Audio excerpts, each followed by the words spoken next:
Heyo, boss, and welcome back. We are rolling along with our 5-year anniversary and having a lot of fun doing it. Today, Chef has a great side dish for you. Very simple, tons of flavor. Chef's going to show us how to make some pan-seared roasted red potatoes with onions. Very simple dish, came out delicious. We think you're going to enjoy. Let's get cooking. Please note, no animals were harmed in this video, but one chef was. Okay, so Chef said start off with some red potatoes and just wash them off. He's using red potatoes because they have a higher wax content and a less starch content, so they're great for roasting and pan searing. Ooh, shiny. Okay, next up, get a nice sharp knife and just cut the potatoes in half.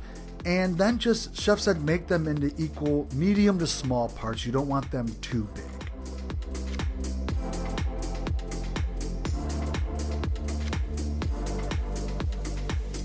Chef also encouraged you to check out his roasted red potato video too. Okay, we are going to put these in our steamer here, Chef said. You can put them in cold water if you don't have a steamer and start to cook them that way. But it's good to kind of partly cook them before you pan sear them. Chef said a steamer isn't expensive. Definitely try to look into one. They do a lot. But he also said we're going to do these like al dente. Don't steam or cook them too much. You don't want them mushy or mashable. So while that's going, Chef said go ahead and get a nice large onion. He's using a Spanish onion here. And all he's going to do is peel it off like he did here, cut one side, and use his mandolin. Now he's going to slice these into some thin rings, but you can cut the onion the way you want. The reason why Chef is doing this is because then he's just going to go ahead and take his rings and cut them in half so they're kind of semicircles there, crescent moons almost kind of looking, and they just cook really nicely. Okay, next up, if you have a cast iron skillet, go ahead and put that on the stove top. Medium to medium high heat, throw some oil in there, let it get nice and hot. Go ahead and put your onions in there and just start to move those around and get those cooking.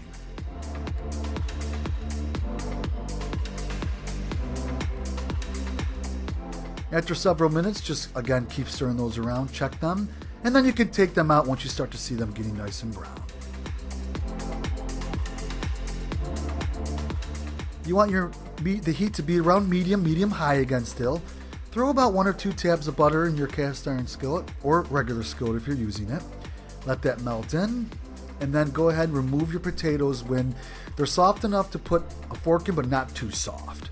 Place these in your cast iron skillet, and try to make them so the skin side is up and the cut side is down. You want to brown the inside of the potato first. So several minutes, let these cook up nice and hot.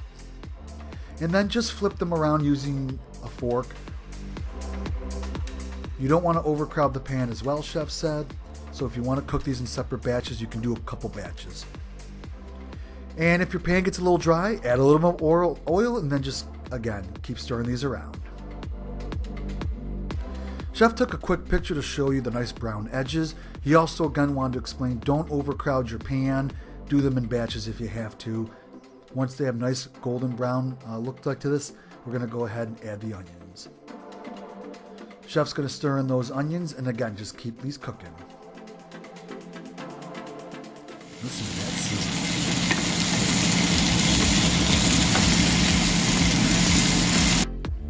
sizzle. Okay, we're going to go ahead now and season at the end. Chef's going to start by adding some freshly cracked pepper, pinch of salt, and he's actually going to use the smoked paprika, which he really likes. It's got a little more flavor. He likes it.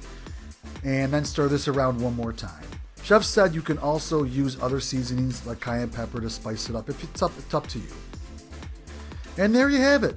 Chef also added some parsley on top for a little bit of color and some extra flavor. So we hope you enjoyed this. Don't forget all the ingredients will be down below. Check out our blog for the full recipe. And this dish came out delicious. Chef made it a few times in the night because he had so many potatoes, so he did them in batches again. And they were good. Potatoes were crispy, the seasoning was good, and the onions just, obviously makes a nice perfect pair. So I hope you enjoy this. Definitely try it. We think you'll enjoy it.